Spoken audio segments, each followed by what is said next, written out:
दोस्तों, जैसे कि आप जानते हैं कि जैसे अगली वीडियो में हमने बताया हुआ है, हमने एफजेट टोकन के बारे में कि ये टोकन क्यों हमें स्टेक करना चाहिए।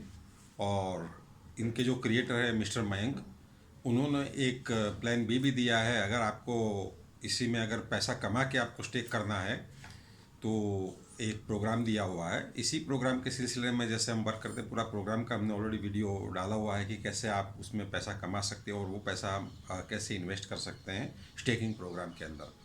लेकिन जब हम फील्ड में जाके प्रोग्राम को समझाते हैं तो काफ़ी ऑब्जेक्शंस आते हैं।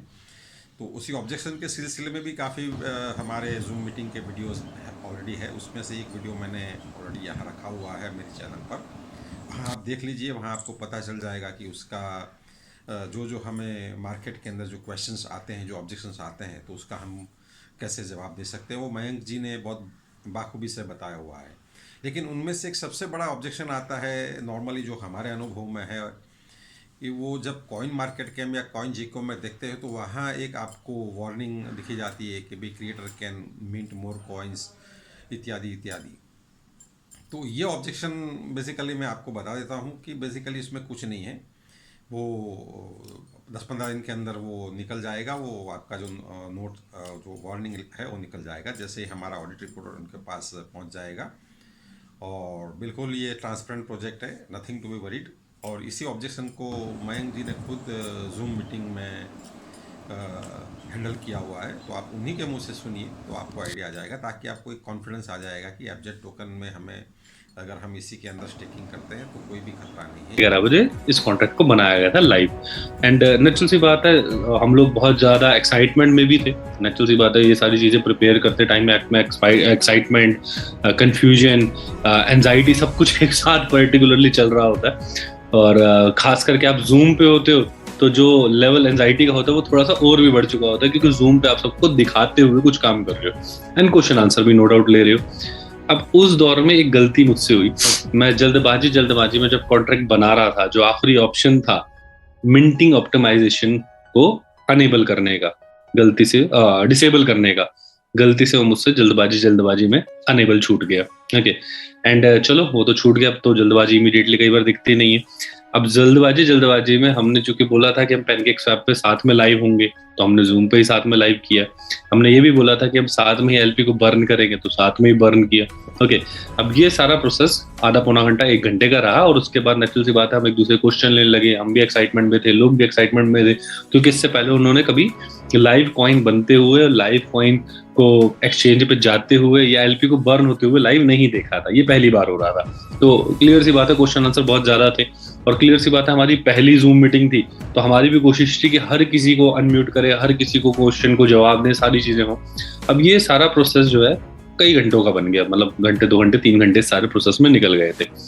अब सबसे बड़ी बात ये हुई कि क्वेश्चन आंसर, एंजाइटी, कॉन्ट्रैक्ट, इस सब करते करते में ये बात दिमाग से उतर गई कि हम एक बार दोबारा से कॉन्ट्रैक्ट को पढ़ तो लें कि हमने जो कॉन्ट्रैक्ट बनाया था, जो डिप्लॉय किया था, वो परफेक्ट था या नहीं था। क्योंकि एलपी बर्न तो इमीडिएटली कर डाली, हमने उसे करते करते में बात पे ध्यान ही नहीं दिया कि हमें एक बार कॉन्ट्रैक्ट रीड कर लेना चाहिए था। साथ के साथ ही एलपी बर्न, साथ के साथ ही सारी चीजें कर दी गई। Okay, yes, next 24 to 48 hours पक्की बात हमें पता लग गया था कि ये गलती हमसे हो गई है। हमने हमारी जो है ऑप्टिमाइजेशन ओपन छोड़ दी है। ओके, अब इसका एक अपने पास इलाज था कि इसकी री ऑनरशिप कर दो। क्योंकि बात तो सही है कि अगर क्रिएटर कॉन्ट्रैक्ट में जाएगा, मिंटिंग अनेबल है, तो वो क्रिएट कर सकता है या फिर सम कंडीशंस को चेंज कर सकता है। लेकिन अगर क्रिएटर कॉन्ट्रैक्ट में ही ना जा पाए, तो अगर क्रिएटर जो है सॉलिडिटी में एंटर ही ना हो पाए, तो ये एक अच्छा ऑप्शन समझ में आया कि ये किया जा सकता है। लेकिन साथ साथ एक बात और थी कि इसे पहले अच्छे से टेस्ट कर लो, क्योंकि अगर ये चीज तुमने अडॉप्ट कर ली, इसके बाद कोई चेंजेस, कुछ भी, कैसा भी, कुछ भी इम्पॉसिबल हो जाएगा। ओके, तो नेचुरल सी बात, हमने थोड़ा सा अब समझदारी करने की कोशिश करी कि कम्युनिटी को फिर भी मना लेंगे, लेकिन महीना 2 महीना इसको टेस्ट करके देख लेते हैं, कहीं ऐसा ना हो कि गलती कुछ और में निकल के आए। तो 2 महीने बाद, यानी कि जुलाई मंथ में 8 जुलाई को सुबह 6:18 पे जो री ऑनरशिप अनाउंस की गई, उसका एक बड़ा रीजन था कि हमें री ऑनरशिप वैसे भी अनाउंस करनी थी, कंट्रोल 0% कर दो, बिल्कुल खत्म कर दो। और दूसरी चीज कि ऑप्टिमाइजेशन जो ओपन रह गई है उस ऑप्टिमाइजेशन की जड़ को ही खत्म कर दो, क्योंकि ना आप सॉलिडिटी कनेक्ट कर पाओगे ना आप माइनिंग कर पाओगे, बात ही खत्म हो गई। ओके, लेकिन अब प्रॉब्लम इस सब में ये करने के बाद सब में प्रॉब्लम क्या हुई कि हमारी लिस्टिंग सिर्फ कॉइन गीको के ऊपर आई थी। हमारे एक लंबे टाइम तक सीएमसी कॉइन मार्केट कैप में तो लिस्टिंग ही नहीं आ रही थी, रीजन जो भी नहीं होंगे। ओके, सबसे बड़ी प्रॉब्लम ये है कि सीएमसी आपको ऑप्शन देता है अपडेट करने का या अपना पार्ट बोलने का। कॉइन मार्केट कैप ये पार्ट बोलने का आपको कोई मौका भी नहीं देता। सीएमसी पे आ चुका है, अच्छी बात ये हुई हमारे साथ। अगर आप हमारे ट्विटर पेज को फॉलो करते हो तो आपने देखा होगा ट्विटर पेज से रिक्वेस्ट गई थी कॉइन मार्केट कैप को कि हमें हमारा एडिटिंग राइट चाहिए, कुछ चीजें हम आपको बताना चाहते हैं। अगर आप जाके देखेंगे तो एक चीज वहां पे इस टाइम ट्वीट हुआ पड़ा है। तो नेचुरल सी बात है, उसके अगले 2-3 घंटे बाद ही हमें सीएमसी ने वो राइट दिया। एंड अब हम रेगुलरली उनको मेल कर रहे हैं विद आवर ऑडिट रिपोर्ट कि हमारी ऑडिट आप चेक करवाइए। एक्चुअली हमारा ऑनर जो है ऑनरशिप ही री अनाउंस कर चुका है, तो इम्पॉसिबल है कॉन्ट्रैक्ट में कोई भी कंडीशन को चेंज करना, क्योंकि हम सॉलिडिटी को कनेक्ट नहीं कर सकते हैं।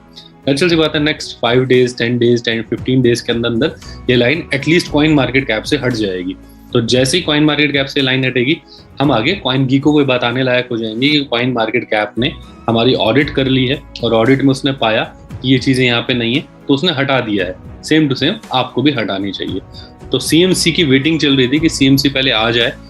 कॉइन सीएमसी आया ना, तो सब लोगों ने सीएमसी देखना शुरू करा, तब लोगों को ये लाइन दिखी।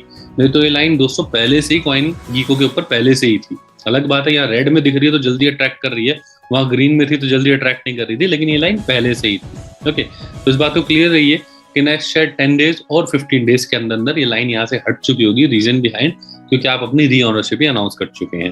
और आपसे रिक्वेस्ट करूंगा, थोड़ा सा यूट्यूब पे जाइएगा, यूट्यूब पे थोड़ा सा क्वेश्चन कीजिएगा कि अगर किसी कॉन्ट्रैक्ट ऑनर ने अपनी ऑनरशिप ही री अनाउंस कर दी हो तो क्या वो मिंटिंग कर सकता है, या फिर वो कंडीशंस को चेंज कर सकता है, लाइक वो सेलिंग को डिसेबल क्या कर सकता है, या फीस बढ़ा सकता है, या फिर ट्रांसफर करने को रोक सकता है। आप जब ये गूगल पे चेक करोगे तो गूगल ही आपको इजीली बता देगा ये पॉसिबल नहीं है, क्योंकि उसे सॉलिडिटी कनेक्ट करने के लिए तो ऑनर एड्रेस वैसे भी चाहिए, और अब उसके पास ऑनर एड्रेस बचा ही नहीं है। तो आई होप सो आपका ये क्वेश्चन का मैं आपको जवाब दे पाया हूँ। मेजरली बहुत सारे दोस्तों से होता था, मुझसे भी रेगुलर बेसिस पे होता था, तो हम लोग इसका जवाब देने की रेगुलर बेसिस पे होते थे। लेकिन भाई मुझे लगने लगा था कि यार अगर मुझसे हो रहा तो आपसे भी हो रहा होगा, और आप लोग शायद जूम पे नहीं पूछ रहे हो, शायद इसलिए नहीं पूछ रहे हो कि चलो हमारी ही टीम है, हमारी टीमों के सामने ऐसी बात कैसे पूछ लें।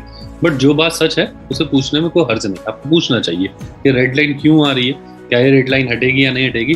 तो मैं आपको कॉन्फिडेंटली एक बात बोल सकता हूँ, नेक्स्ट 10 to 15 डेज के अंदर ये रेड लाइन हटेगी। रीजन बिहाइंड, क्योंकि हमारी ऑनरशिप री अनाउंस्ड है, प्लस हमने खुद सीएमसी की ऑडिट के लिए अपने सामने से ही उनको रिक्वेस्ट की है कि आप ही हमारी ऑडिट कर दीजिए, किसी और से क्या ऑडिट कराना, आप ही ऑडिट कीजिए, आप ही लोगों को क्लियर हो जाएगा कि हम कर भी पाएंगे। दोस्तों देखा आपने कि मयंक जी ने बहुत ही शानदार तरीके से ये ऑब्जेक्शन को हैंडल करके बताया हुआ है कि भी कॉइन मार्केट में जस्ट 15-20 दिन के अंदर ये नोटिफिकेशन या वार्निंग जो भी बोलो वो निकल जाएगा। तो as of now nothing to be worried. और अगर फिर भी अगर आपको कोई भी डाउट है इसी सिलसिले में, तो ऑलरेडी मैं मेरा नंबर इसी वीडियो में मैं छोड़ दूंगा, तो आप पर्सनली मुझे कांटेक्ट करिए, मैं आपको और बारीकी से समझाने की कोशिश करूंगा और आपको सेटिस्फाई करने की कोशिश करूंगा। तो आप बेफिक्र हो के एफजेट टोकन के अंदर आप स्टेकिंग प्रोग्राम में आप एनरोल हो जाइए, नथिंग टू बी वरीड। बहुत ही ट्रांसपेरेंट तरीके से ये प्रोजेक्ट बनाया हुआ है, बहुत ही क्लियर कट है उसका टोकन इकोनॉमिक्स। सप्लाई उनका लिमिटेड है और डिमांड डेफिनेटली बढ़ने वाली है स्लोली, और नथिंग टू बी वरीड। तो और भी अगर कुछ सवाल आपके दिमाग में हैं तो बिल्कुल बेफिक्र होकर उनकी जूम मीटिंग अटेंड करिए, उनकी भी लिंक आपको दी जाएगी। और हमारे साथ इसी कम्युनिटी के में आप जुड़िए और अच्छे से अर्निंग करिए आप।